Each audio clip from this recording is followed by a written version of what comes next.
men might be under the impression that their wives should just get over it, right? Just stop talking about it. Like, I've already explained, I've already apologized.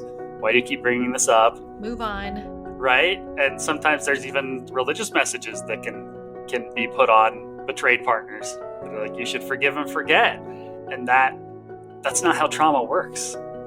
It is stored in the body until it is processed. It's not just time that heals all wounds, it's processing over time that heals all wounds.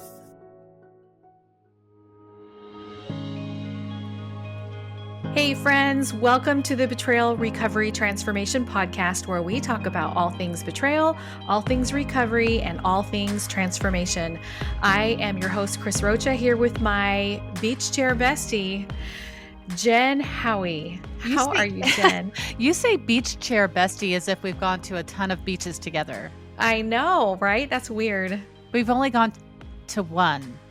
And a few riverside beaches, which kind of doesn't, that's not the image I was going for. It's cold here finally. And I was thinking about that one time when we went to Belize and sat on the beach. And that just sounds really nice right now. Yes. We are recording from Oregon. And if any of you listeners have been to Oregon, you know full well that you don't go into the beach in Oregon.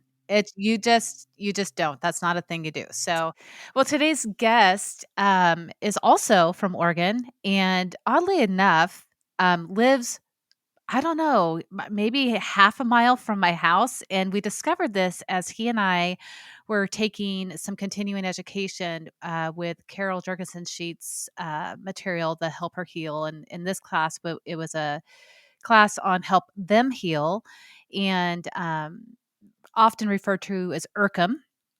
And anyway, so I met Anthony in our breakout session, and I obviously hadn't known him before this moment. And we had several breakout sessions together, and we got to know each other. And then Chris, you met him separately, which happens with so many of our guests. We both keep meeting these people separately, and then we'll say, hey, have you heard of so-and-so? I'm like, yeah, I just did a breakout session, or a class with him. And so this has been a lot of fun. Dr. Anthony Walker is here today, and he's going to share quite a few things with us, but let's first do an introduction.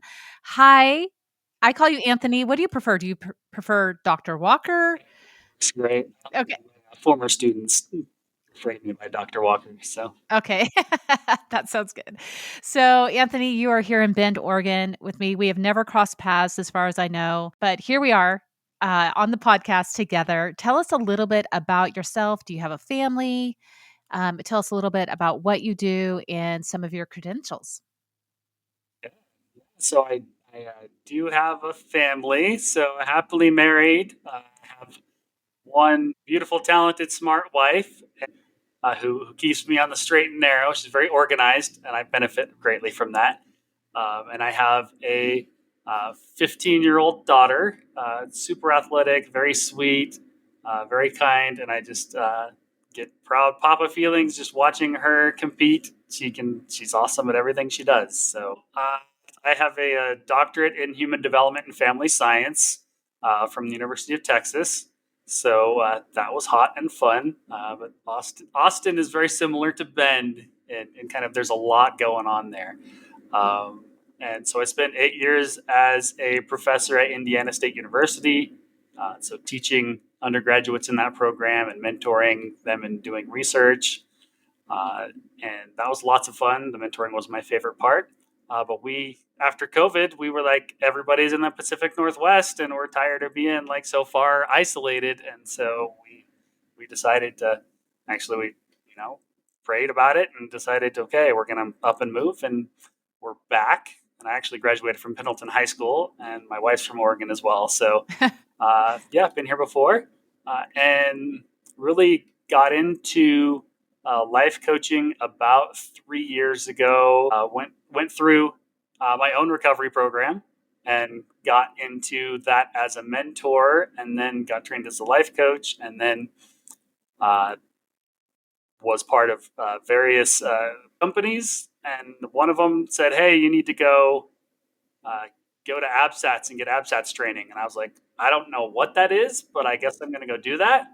and it was just mind blowing, opening, just the impact of betrayal trauma. Like that was just, that hurt to sit through that and just to see and understand a little bit more like what the impact was. And so through that, I'm a certified partner coach candidate, which means partner sensitive, trauma informed life coach. Um, we did the IRCM training together. I was trained by Carol Sheets to present Help Her Heal, which I love. And I just finished Eddie Caparucci's Inner Child training a couple of days ago. So I kind of am a training addict. So I love learning. I love like adding things. And so just constantly getting skills and techniques to be able to help people as they navigate this really difficult, unexpected, isolating journey. Yeah, I'm pretty sure that you are the only male certified coach trained through APSATS in the state of Oregon. I think So so. kudos on you for just plowing the way for that to be a thing for those of us that live here. Thank you. Yeah. So Carol Jergensen Sheets is known better by some people as Carol the Coach. She's written a couple of books, of course, that we know of. Help Her Heal is one of those books. And I'd love to hear from you, Anthony, about how you are incorporating that, or at least her strategies, into your coaching with men. So I first got trained in Help Her Heal because as part of an ABSATS trained coach, there's required supervision. And so I was in a supervision meeting with Carol, and she said, you need to get trained in this." And so I'm like, "Okay," I went and did that, and absolutely loved it. Uh, One of the things that I really like about Help Her Heal is it gives concrete strategies for, typically for the men, for the acting out partners, to be able to communicate and to be able to overcome their shame and to be able to address conflict in the relationship in a healthy way. And it sometimes men can feel like, okay, I don't know what to say, right? So if I don't say anything, then I'm stonewalling and not engaged. If I say something, then I'm, deflecting, or I'm being defensive, or I'm gaslighting. And it's not to say that that doesn't happen, or I'm explaining, but for them, sometimes it can feel like I don't know what to say at all. And so Help or Heal provides a structure, a formula to follow that they can show up, they can use and show up how they want to in the relationship. But it also makes clear that that's what they have control over, is how they show up in the relationship. They have no control over like the impact of how their partner, their wife will respond. And I tell them in groups, you could do the skill perfectly and it could blow up. And you could stumble through it and make a mess of it and it could land beautifully. Like so it's it's how you want to show up each day in your relationship. So good. The Help Her Heal material deals a ton with building empathy, as you've said. And that can be really challenging in the context of betrayal trauma. And when we were talking on the phone last week, Anthony, you and I, we had come up with the analogy of that trust for the betrayed spouse and building, trusting even that empathy that it's real, that he gets it, would be a little bit like you went out on a frozen lake and you're so excited, got your ice skates ready to go, and unbeknownst to you, it wasn't as frozen as you thought and you fell through. That's going to create a trauma of, I can't trust this. That's scary now. So stepping back out onto that lake and trusting that it's solid and the ice is going to hold you, it's just risky to do it again, even though, the experts are like, oh, it's all good. It's all good. Look, all the work is done. You can trust this, it's solid. In this course with Help Her Heal, men are taught emotional attunement as a skill. You and I talked about that. Can you explain how emotional attunement works in practice, especially for those who may be new to the concept, like a betrayed spouse? Yeah. So it totally makes sense that there would be that mistrust.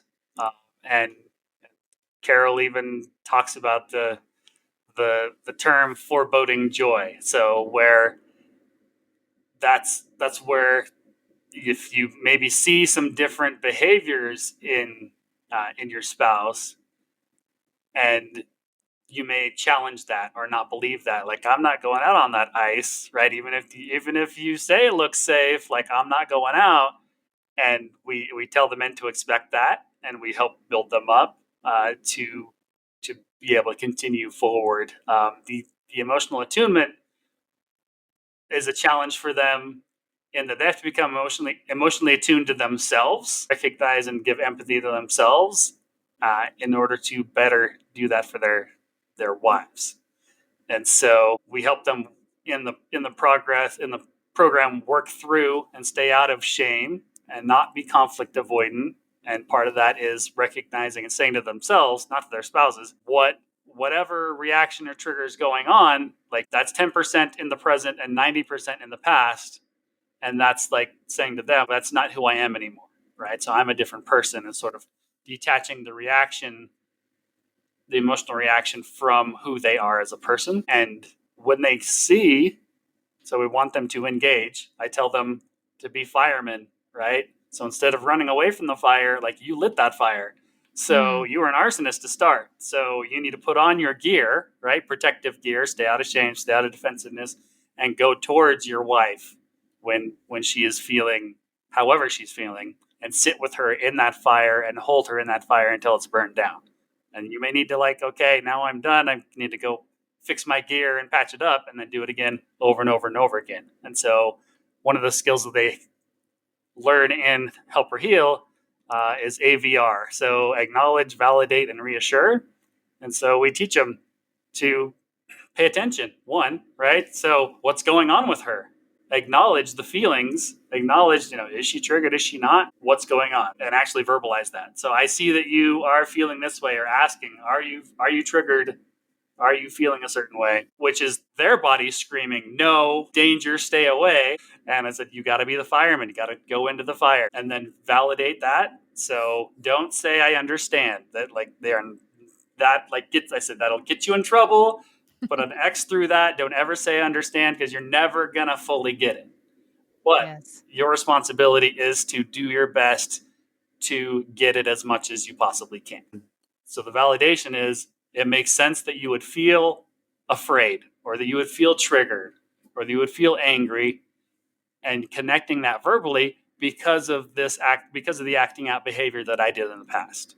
Right? It makes sense. Even if it doesn't make sense to him, and it might not make sense to her, that still helps. Right? It's kind of like it helps bring some understanding and some calming, and help her feel like, sometimes it can feel like you're really reactive and like even sometimes crazy. And this helps bring that, it normalizes it. It says, this is a trauma response, right? There's nothing wrong with you. This is a natural reaction to trauma. So the validation, it makes sense that you would feel that way. And then the reassurance. So, like, I'm here now, we're in the present, we're working together, you're safe. And I tell the guys, if you are not doing the work and staying, like, if you're actively acting out, the reassurance isn't going to land. Like, so you may just have to do the acknowledge and the validate over and over and over again. I have so So many thoughts here, that helps. Anthony. I have so many thoughts. So, one of them is you had mentioned I could in the validate phase, where I can see why you would be triggered and you're validating this. Um, Something that I would add to it, my husband used to do that, and it used to irritate the kajibers out of me, because he would use a word that I'm triggered, and that would trigger me. And what we learned in this process, which I know that you also teach your people as well, is first find out what she is experiencing, and then validate that. Don't validate what you perceive her to be experiencing is key, because you can't connect if you're validating something that isn't landing with her. You know what I mean? That's a second layer of awareness. Yeah. That's Yeah. not that's not innate. to think that way. No, yeah, because my husband spent a lot of time mind reading. We always make jokes about he has a degree in mind reading, and he really should have failed that class because he's terrible at it. So I wish that he would ask me what I'm experiencing and then validate that experience rather than his own narrative in his head. So, but I love that you said under the AVR about being present, because a lot of people under reassurance will say, I'm going to blank, I'm going to blank, I'm going to blank. Those can often feel like empty promises. And so I really appreciate, Anthony, that you say to stay present. I'm here now, or look me in the eyes. We're working through this together. That is co-regulation at its best, right? Mhm. That is so, so, so good. I really appreciate that. And then the last thing I was going to say about this, and I'm not really sure how I'll segue out of this one, Well, I but got a question when you're done. okay, So, great. Fantastic. Um, you mentioned that him having to have empathy for himself. And I remember being really irritated at my husband's ability to have empathy for himself and not for me. And because I wanted to hit him over the head with shame. I didn't, but there was such an imbalance of validation on my end that anytime I heard him validating himself, it just hit me wrong. It was very, very frustrating. So I think that's an important piece for the betrayed spouse to understand and to try to create room for. If you have a spouse who lacks empathy, there's a good chance you do. They first have to learn how to have empathy for themselves before they can apply it to others. And so for those of you that are struggling with your spouse who is learning this for themselves, just make room for it, because eventually it is going to create an atmosphere where they can have empathy for you as well. But I know that was hard for me, and I'm sure it's hard for somebody else. Okay, Chris.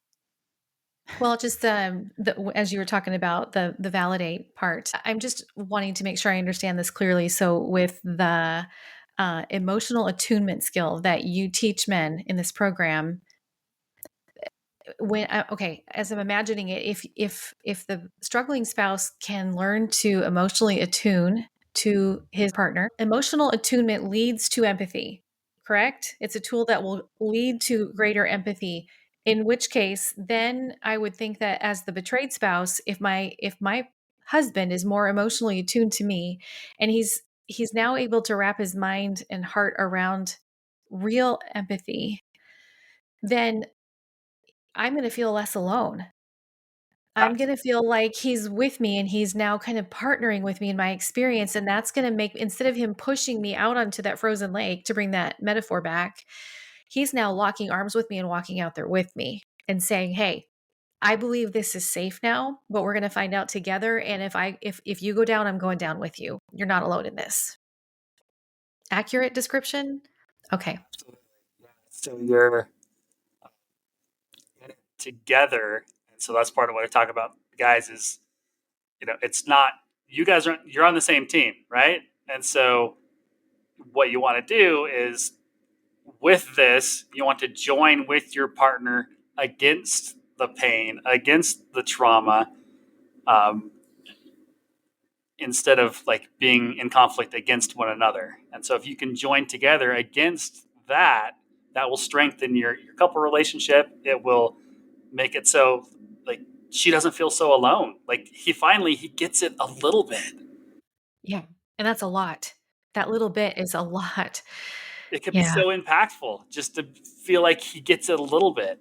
So Yeah. Hugely. Yeah, you listeners can't see this, but I'm wiping tears away. Just the thought of that. I wish that somebody had told us about emotional attunement. I've never even heard that term until entering this process, and actually very recently.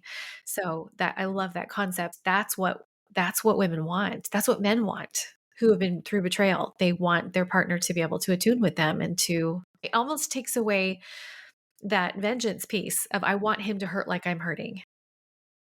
I don't know, maybe not. But And then as a there's and then there then there's women like me who the second he starts to attune, I'm irritated that he's so attuned and getting so healed, and I'm over here still struggling. So there are still afraid so of that lake. there's so many components. I actually really love both the lake analogy and the firefighting analogy. Yeah. That is so good because it is natural for all of us to want to run away from a fire, right?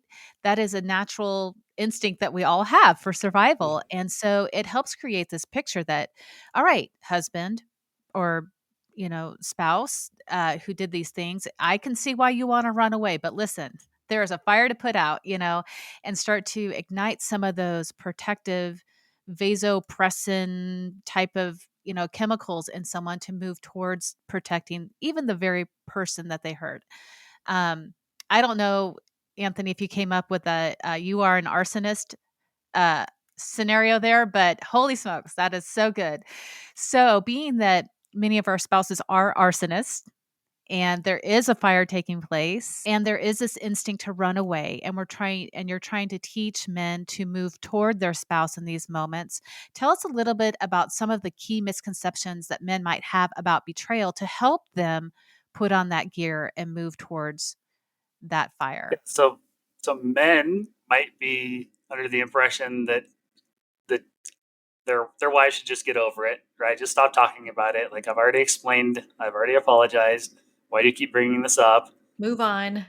Right? And sometimes there's even religious messages that can be put on uh, betrayed partners that are like, you should forgive and forget, and that's not how trauma works. It is stored in the body until it is processed. It's not just time that heals all wounds; it's processing over time that heals all wounds. So definitely helping them to understand that it's their responsibility, right, to help, and they can't control her outcomes, and so that's the challenge. What do you say to the guy who says, "Well, that was in the past, and you keep going back to the past, and that's not helping"? I mean, I don't know what advice you'd give the betrayed spouse in that scenario, but what would you say to the guy who's undoubtedly is making her listen to this podcast right now? So that guy, I would have a conversation around how trauma works, and so basically, when we have a traumatic experience, it's stored in the portion of our brain that is also responsible for, like, keeping us breathing and for keeping us alive. So the fight, flight, freeze, or fawn, and that part of our brain, it can't tell time. And so something that happened, a year ago, 5 years ago, if that when that gets triggered, it feels like it's a burn, like it's just still the same as it was when it first happened. Like it just happened. Yeah. And so that gets triggered in day-to-day interactions, and it can be triggered by anything. It's his responsibility to help create an environment where that healing can move forward. That's so good. It might be the past for him because of his ability to either disassociate or compartmentalize, but it's the present for her. Yeah, And that's and something that I tell so the it's like, guys. yeah, it's acknowledging that, yeah, I know you think this is in the past. This is actually present for me. Your And past is her present. yeah. Ooh, your past is her present. That needs to be a bumper sticker. It needs to be on a hydro flask somewhere. Yeah, that's good. Coming to a hydro flask near you. Chris is creating stickers as we speak.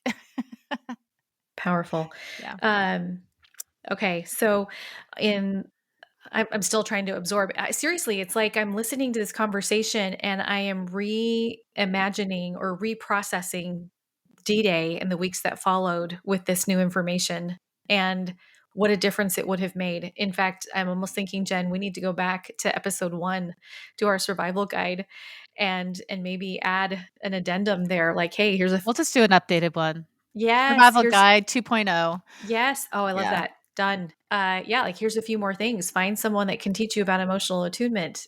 Get into a help her heal group. We know a guy. So this is such it's like clicking. It's not revolutionary information, but we haven't talked about this yet on the podcast, and this is so good. I'm so glad you're here, Anthony. So betrayal trauma often causes, deep emotional wounds in partners, as we've discussed, and so now I'm curious, how do you help men navigate their feelings of shame and defensiveness so they can focus on healing their relationship and not just themselves? Like how can a man who's pursuing healing deal with the toxic shame and that heavy embarrassment that they feel and be present for her at the same time? That it seems counterintuitive. Like everything in him is going to fight to hide and flee. He can't self-medicate anymore like he used to be. That's a lot for a guy. And I know it takes time to learn. It's like walking a tightrope. Gosh, this episode is full of so many metaphors. This episode is brought to you by all the metaphors. Yeah, that's like walking above a chasm, holding one of those poles on a tightrope. That's a lot. It's a real challenge. Of I often will do an informal poll in my helper healer groups. Who is conflict avoidant here? And like everybody, right? That's often the people we end up working with. And a lot of that can have to do with not knowing what to say, or it could do with unprocessed trauma that they're not aware. It could do with some other things too that are a little bit more maybe nefarious. But within the help her heal, they have sort of shame busters. So you write out, okay, what are some of the messages that internally that he's saying? Because the thoughts lead to the feelings, right? So internally, he's got some thoughts that are saying, maybe I'm a terrible person, or who would do such a thing, or I'm not worth anything, and putting that up against, okay, well, what is the truth, right? What is fact compared to what that message is telling you? And so that can help bring him out of this shame spiral and say, okay, well, here's what's actual fact. And sometimes in her betrayal, she will say things that challenge or that are maybe not the kindest presentation. And we say, that's the trauma talking. And you're going to expect that. And we pair that with, again, he's got a bunch of different things that he can memorize, but they're all essentially related to, okay, I'm not my behaviors, right? I'm not what I do. And then you have the religious piece to that. You can add to the fact I'm a child of God. And whether you stumble or whether you're standing up, your value has not changed to God. And that's something that we try to help them hold on to stay out of that shame, and remember that this is about past him, sort of externalizing, that's not who I am anymore. I'm moving forward.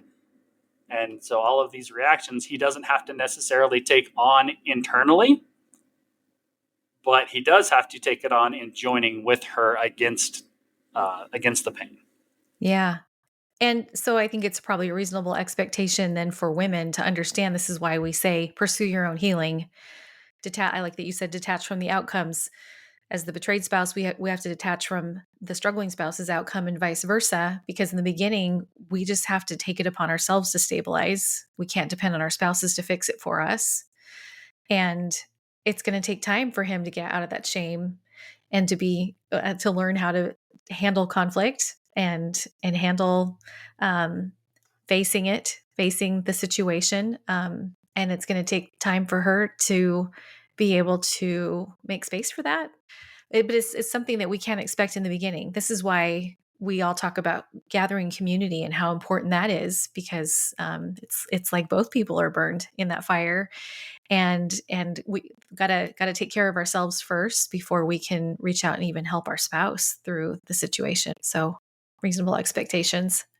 About what point do you see men, and I know everyone's unique and the trauma we bring into relationships is different, but is there an average as to when you start to see men kind of get to a point where they can help her heal? They definitely need sustained sobriety to help that change in their brain, because in active addiction, it's almost like they have blinders on or dirty glasses where they can't see reality. They can't see clearly the impact that their actions are having. And there's self-deception that had to go on in order for them to maintain and protect those behaviors. And so uh, part of recovery is this process of, it's almost rediscovering, seeing a little bit more clearly their actions and their choices and the impact just over and over again. And it's really uncomfortable. And so I tell them, if it's uncomfortable, then it's the right direction Yes. for you. Yes. Because when you start, it's okay, I'm going to lose my marriage. I need to like do everything. And there's lots of fear to try and protect that. And that motivation is great, but it's also going to be temporary, Yeah. because it has to come from inside. Like, I am committed to my own healing and my own change and my own recovery. And my spouse is going to benefit from that. But there's a struggle with feeling selfish. Like, oh, but I want to help. I don't want to take this time away to do my studies, and I need to go to groups, and it does take away time from the family and from the spouse, but it's absolutely necessary, because if sobriety isn't maintained and recovery isn't, nothing else is really going to matter in the end. It's so fascinating. This is exactly what Dan ran into. Is he felt selfish if he did those things, and he felt selfish if he had self-care, but yet his actions were so incredibly selfish. And in my mind, it was really hard to understand. Okay, you won't do these, quote unquote selfish things that are helpful, but you'll certainly do these selfish things that are really unhelpful to our marriage. And so that was a huge that's when I really knew things were starting to shift. When he could do that internal work and understand that selfishness was indeed a issue, but not in the areas where he thought it was. And I mean, I'm just, armchair psychology here, but with my husband, but I think that a lot of his behaviors were a lack of the what he thought was selfish that he wasn't applying into his life. There's all that family of origin and thoughts and beliefs create emotions that drive behavior. All of those things were still a component. But I think part of those components was he was fulfilling needs or desires or things that were inside of him. He was fulfilling those in areas that were unhealthy. And he had to learn how to fulfill himself in areas that were healthy. And that was such a huge catalyst change for him. And even to this day, I mean, we're 13 years into our recovery story. Even to this day, it's still a challenge for him. And you're talking about that shift, Chris. You were asking, well, kind of when does that shift happen? And I think it depends on the person. It depends on how deeply rooted that neural pathway is, how deeply rooted that message that's on repeat is, because at the end of the day, theirs is the voice that they hear the most, you know what I mean, when they go to bed at night. And so it can be difficult for many women to hold space for him to discover, these things about himself. And so it's a painful process, I think, for all of us. And Chris, you had mentioned earlier as we got started, we were kind of, we kind of threw out this question about spiritual warfare and its impact on daily life. And we kind of threw out this idea. So how can couples recognize and combat these spiritual attacks on their marriage? I'll throw this question out maybe to both of you, Chris, and maybe even you want to start. No, not putting you under the spotlight, but let's talk about that just for a quick second. What does spiritual warfare look like, and how can we recognize it and combat some of those spiritual attacks? Really, because this is an identity issue, right? Mhm. And as an identity coach, Chris, you kind of speak on these things as well.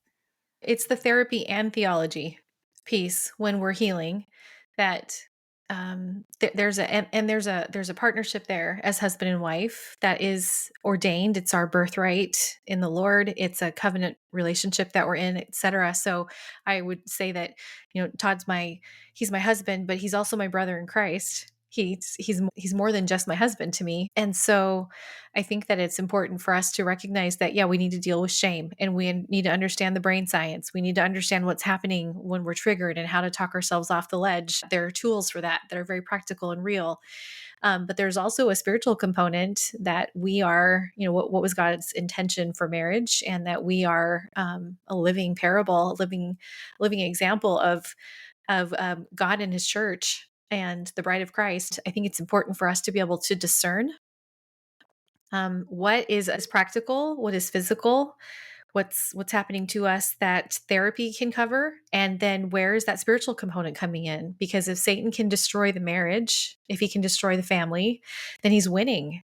That's his goal. He take us down, render us useless however he can. So I think that spiritual warfare is absolutely a component, especially when it comes to attacking marriages and destroying family units. So I know that Jeremiah 33:3 says basically, ask me, come to me and ask me, and I will teach you and show you mysterious things you couldn't have known otherwise. That's my paraphrase. So I think that we can go to the Lord and ask him for discernment. We can, like Solomon asked for wisdom, give us extra measures of these things so that we can discern what what is a spiritual attack and what is something that is an area of weakness in our marriage that we need to work on. I think spiritual warfare is an effective, important component in our healing process. Yeah, I think we really have to consider the impact of spiritual warfare in this arena because spiritual warfare is all around us. We know that we live in a world where that is ultimately what we're fighting, or as much as we are fighting against this, not fighting, but as much as we are battling, I guess, in this marriage and with this person and what they have done to us, there's such a spiritual component that has taken place. And for us to completely ignore that, I understand that there's been some spiritual bypass for many of us in this process, but to completely ignore it is dangerous because our souls are at war. And the enemy says he comes to kill, still kill and destroy. And if we don't bring some awareness to that within our own spiritual being, I think that I love that, Chris, that, I was about to paraphrase what you paraphrased. I'm not going to even try. Everybody go watch your Bible moment with Chris on Instagram, Watermark Coaching.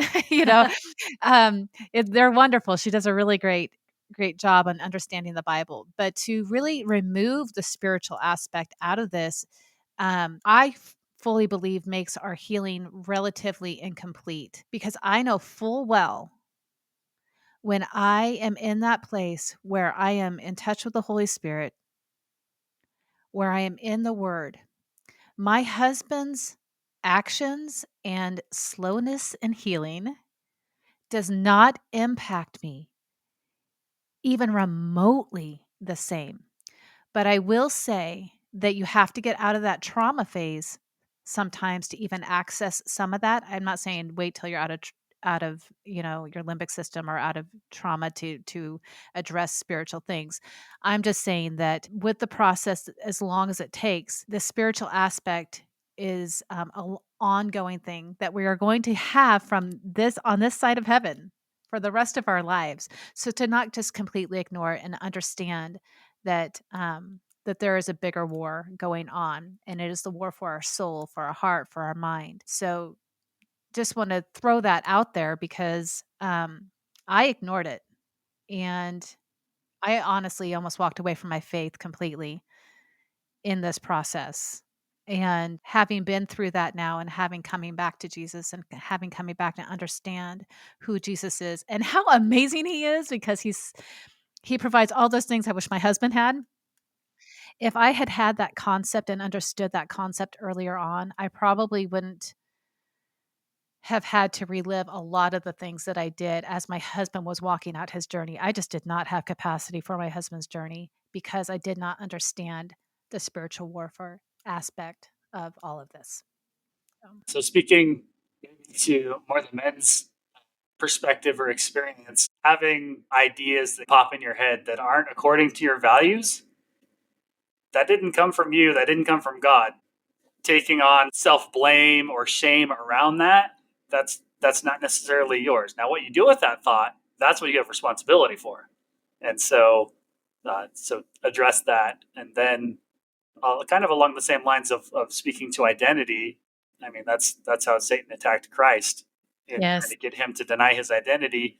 And where there might be these ideas of I'm a monster, or I'm like, what kind of terrible person could do these sorts of things? Taking that on and having that be in your head a lot, that could also, that's not something that God would put in your head. So those are messages that are intended to destroy and to distort, and recognizing them for what they are and then using the tools that are available to you to clean out the inner vessel, so that you can see clearly. You just hit on the strategies, the tools that you teach men through this process. And I'm curious, as you've worked with men for how many years now have you been teaching this? Helper Heal, I've been teaching for about a year and a half. About a year and a half, and I know you've taught other things along the way, and you're well versed in the different processes and the different tools that are out there. So, as you've taught men these strategies that are included in Help Her Heal, are there any success stories that stand out? What's the result you see when the guys put in the hard work consistently over time? Yeah, so kind of two parts. One, when the guys come in, I make very clear you need to have a support network for you, where you can get your validation and you can get your encouragement, because you've lit that fire in her, and she's in no place to validate anything you're doing, and in fact she's going to challenge it, and just expect that and get ready for it. And that way they can feel like they've got a safe space. They can feel like they are able to be encouraging to one another. But there was a fellow that was married more than 6 years, and he didn't ever know what to say and felt he was constantly under attack and being reminded of what he had done. And he came to group one day and said for the first time, he was able to actually acknowledge and validate his wife's pain. And it was a joining experience for him.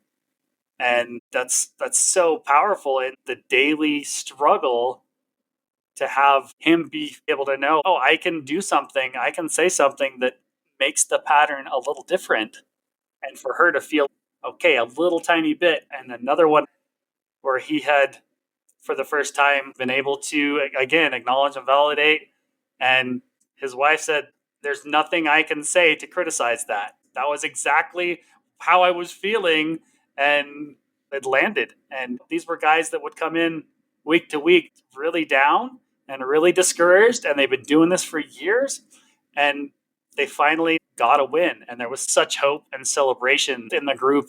You're building a bridge instead of building a wall. To be able to be understood that way by the person that hurt you, it would be so. It is so empowering when it happens. It is so mending and so healing, and it does lend toward that sincerity, ability, durability that we've talked about, when he's sincerely sorry. And then the ability stage is when he's doing the things that he said he was going to do when he was so sincere in his sorrow. And then the durability is them doing those things over a long period of time. So it's a fruit, it's a measurable. When the spouse can empathize with you and can validate you and then reassure you effectively and sincerely, that just lends to that durability stage where that trust is rebuilt and we can dare to risk to trust again. I love that. I love hearing those success stories. I do too. So excited too. They're like, yes, this is why we do this. That's why we do this. Yeah. Yes, I love it. And also, I got to say that the group experience has to be so much more powerful. I know many men who have done the work of Help or Heal individually or even just with their therapist, but it's a whole different ballgame when you get into a group and you're hearing the collective experiences, you're sharing the answers to questions, there's feedback, there's a collaboration going on to be validated within that group, but also those shared experiences are so powerful. I bet it's a whole different level of healing in a group than it is individually. Yes? You find that to be true? Yeah, I find that the skills that we learn are important in the group, but the brotherhood that is formed is just as important. And they will support and they will challenge.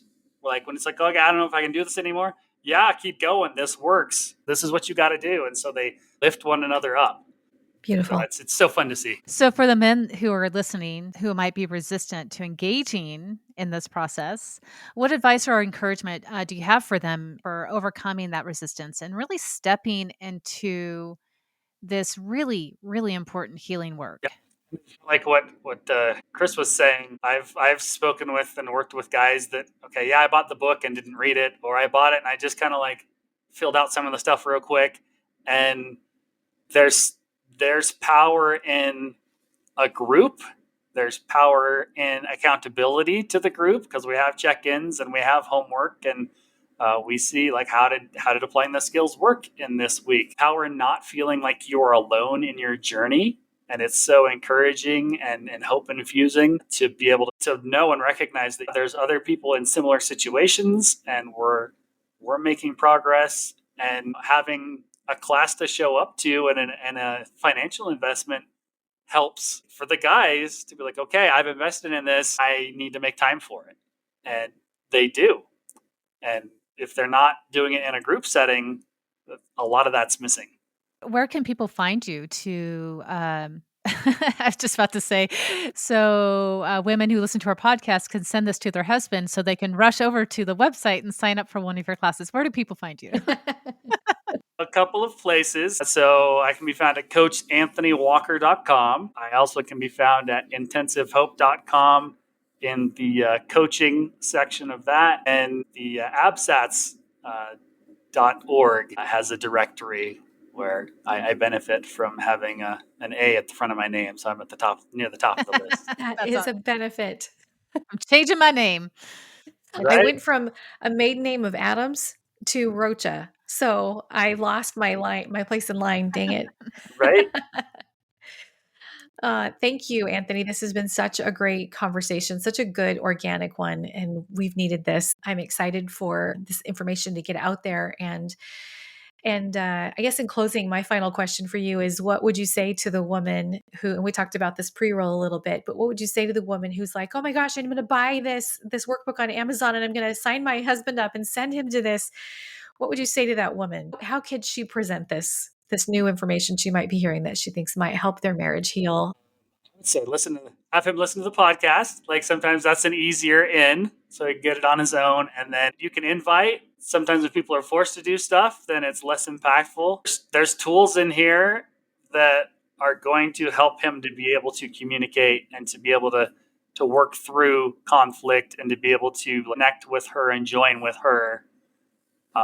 That he probably didn't learn how to do. So as men, we're generally not socialized to pay attention to feelings, and then add addiction and trauma and other diagnoses on top of it. And so we're coming to the table late, but better late than never. And you can make a difference. Yes, and amen to that. And I'll just throw in here that Jen and I are accepting new clients at this time. So beautiful women out there listening to this, if you're discouraged, if pursuing your own healing is hard, if you've got some body shame issues or identity issues, Jen and I can help you. We can talk with you, listen to you, and be here for you while your husband gets to that place where maybe he would be willing to take that step to contact Dr. Anthony Walker and join one of his Help Her Heal groups. So however we can help you, we will put contact information in the show notes. We're here for you on this path. You're not alone. Thank you, Anthony, for this great conversation. This was really fun, actually, and very just authentic and warm today. I really appreciated the camaraderie. Thanks for being here. Enjoyed it. Thanks for the invite. Thank you for joining us for this episode of the Betrayal Recovery Transformation Podcast with your hosts, Chris Rocha and Jen Howie. We hope you've been helped and encouraged. If you value the content we shared today, please feel free to rate, subscribe, and leave a review. This helps others find the show. Need personalized guidance? Please contact Chris or Jen for transformative coaching. This episode has been brought to you by healingwiththehowies.com, watermarkcoach.com, and with the support of Pure Life Alliance Ministries.